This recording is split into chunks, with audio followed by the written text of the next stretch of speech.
মহিলাসকলে আজিকালি ভাল উৎপাদন কৰে, কিন্তু তেওঁলোকক বজাৰৰ প্ৰয়োজন আছে। আজি আমাৰ জিতু গোস্বামী ডাঙৰীয়াৰ প্ৰচেষ্টাত সুন্দৰ বজাৰ এখন হৈছে। মই ভাবোঁ অসমৰ বিভিন্ন স্থানত আমি যদি এনেকুৱা বজাৰ কৰোঁ, আমাৰ মহিলাসকলে উৎপাদিত সামগ্ৰীসমূহ বিক্ৰী কৰাৰ কাৰণে এখন বজাৰ পাব। মই ধন্যবাদ। বহুতখিনি আজি বিনামূলীয়া কৰিছে। কালি পৰহি আমি ইয়াত অহা মহিলাসকলক বেংকৰ লগতো যোগাযোগ কৰাই দিব পাৰিম আৰু জেগাখিনি আৰু আমি ডেভেলপ কৰিব পাৰিম, যাতে মানুহ আহিব, আকৰ্ষণ হয়। আৰু এনেও হাইৱেৰ সন্মুখত হৈছে, গতিকে জেগাখিনি এনে যমুনামুখত আজি আমাৰ ভাৰতীয় ৰেলৱেৰ লগত নিৰ্মাণ কৰা ফ্লাইঅভাৰৰ কাম সম্পূৰ্ণ হ'ল। প্ৰায় 83 কোটি টকা ব্যয়েৰে এই ফ্লাইঅভাৰ নিৰ্মাণ কৰা হৈছে।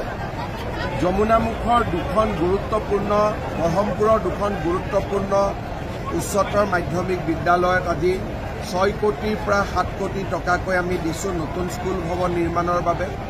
প্ৰায় 30 কোটি টকাৰ নতুনকৈ 6টা মথাউৰি নিৰ্মাণ হ'ব।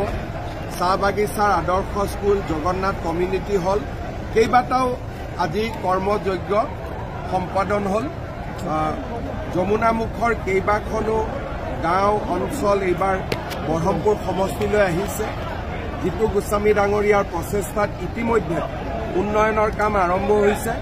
মই সকলোকে ধন্যবাদ জনাইছোঁ আৰু আশা কৰিছোঁ যে ব্ৰহ্মপুৰ সমষ্টিত আৰু বহুতো কাম অনাগত দিনত হৈ থাকিব। ব্ৰহ্মপুৰ সমষ্টি আগুৱাই যাব। মই চাই লওঁ ফায়াৰ ব্ৰিগেড লাগে, আমি চাই দিম।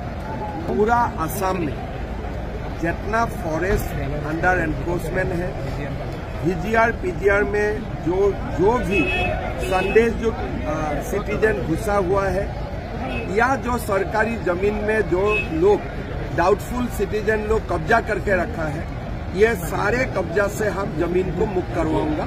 और ये काम बहुत लंबा काम है, चलते रहेगा, विराम नहीं होगा। ये चलते हो गया है, लेकिन बौरपानी में इधर में दोबारा एविक्शन होगा।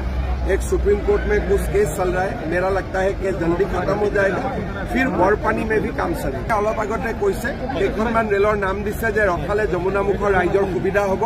আমি চুকাফা দিৱস সদায় অসম দিৱসে আছে, সুকীয়াকৈ পতা বেলেগ কথা। চাউলুং চুকাফাৰ লগত বা তেখেতৰ স্মৃতিত এই দিনটো সমগ্ৰ অসমবাসী ৰাইজে অসম দিৱস পালন কৰে। আৰু ইয়াত বিজেপিও পালিব পাৰে, কংগ্ৰেছেও পালন কৰিব পাৰে, তাতো আমি কাকো বাধা নিদিওঁ, কাৰণ এইটো সকলোৰে দিন। চবকে ললিপপ বুলি কৈছিল। এই যেতিয়া 10,000 টকা এনাউন্স কৰিছিলোঁ, তেতিয়াওতো তেওঁলোকে ললিপপ বুলিয়ে কৈছিলে। অৰুণোদয় দিওঁতেও ললিপপ বুলিয়ে কৈছিলে। নিযুত মইনা আহোঁতেও ললিপপ বুলি কৈছিলে, কিন্তু মানুহেতো লাভ পাই আছে। এতিয়া বাগানৰ মাটিও তেওঁলোকে ললিপপ বুলিয়ে ক'ব, দুদিন পিছত কাগজে ঘৰ আহি পাই যাব। তাৰ মানে প্ৰতিবেদনখন নপঢ়াকৈ আন্দোলন হৈছিল, আৰু পঢ়িলে তাত কোনেও বেয়া পাবলগীয়া একো নাই। সকলোৰে কাৰণে আমি যাতে সকলো জাতি উপজাতি আগবাঢ়ি যাব পাৰে, তাৰ কাৰণে আমি সুন্দৰ প্ৰতিবেদন এখন দিছোঁ। সকলোৱে পঢ়িলে গম পাব যে ইয়াত কাকো অন্যায় কৰা হোৱা নাই, সকলোকে ন্যায় কৰা হ'ব। ইয়াৰ পিছত সমালোচনাৰ কৰা অসমত কিছুমান মানুহ আছে, ভাল কথা কোৱাও মানুহ আছে। ভাল কথা কোৱা মানুহে আদৰণি জনাব যে নহয় তেওঁলোক আহিছে, বেয়া কথা কোৱা মানুহে সমালোচনা কৰিব। দুবিধ মানুহটো থাকে। আমি ডিচেম্বৰৰ শেষ ভাগত নহ'লে জানুৱাৰীত আমি বটদ্ৰৱা প্ৰকল্পটো আমি উদ্বোধন কৰিম। এতিয়াতো আৰু মোৰ কাৰ্যকাল 2 মাহ আছে, গতিকে এতিয়া ঘোষণা কৰিলে মানুহে ললিপপ বুলি ক'ব। গতিকে যি কৰিব লাগে